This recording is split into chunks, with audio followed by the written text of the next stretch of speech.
Apple doesn't say our laptop has 16 gigabytes of RAM, a 10-core CPU, and 16-inch liquid retina display. They say, think different. They lead with an idea, not a spec sheet. And yet almost every MedTech company does the exact opposite. Today, we're breaking down 3 things Apple does with their messaging that every MedTech company should steal. And we're going to show you exactly how to apply each one to a medical device. Apple never opened by talking about the product. They opened by talking about you. Your frustrations, your aspirations, the things you're trying to do. Then, they introduce the product as the thing that gets you there. In MedTech, we do the opposite. We open with the product name, the technical specifications. The buyer has to figure out for themselves whether it's relevant to the problem they have. And most of the time, they don't bother. From a sales perspective, this is where deals get lost before they even start. If your first sentence is about your product, you already made your buyer work way too hard. They need to hear their problem reflected back to them first. That's what earns you the right to talk about your solution. So, the application for MedTech. Before you write anything about your product, write one sentence that describes the problem your buyer faces.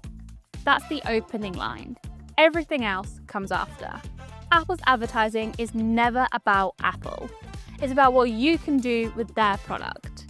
The photographer, the filmmaker, the musician, the student, Apple is the guide. You're the hero. This is the core StoryBrand principle. Your customer is the hero of the story. They have a problem, and your product is the guide that helps them solve it. But most MedTech companies position themselves as the hero. We're the leading provider. We're committed to innovation. We're world class. That's all about you. The buyer doesn't care about you yet. They care about themselves. In sales, the companies that win are the ones that make the buyer feel understood. When your messaging says, "We understand your problem and here's how we help you solve it," the buyer starts to lean in. When your messaging says, "We're brilliant," they switch off. It really is that simple. The application for MedTech. Go through your website and count how many sentences start with we. Then rewrite them so they start with you. That one change shifts the entire tone. Apple's messaging is almost aggressively simple. Short sentences, plain language, one idea at a time. They never try to say everything at once.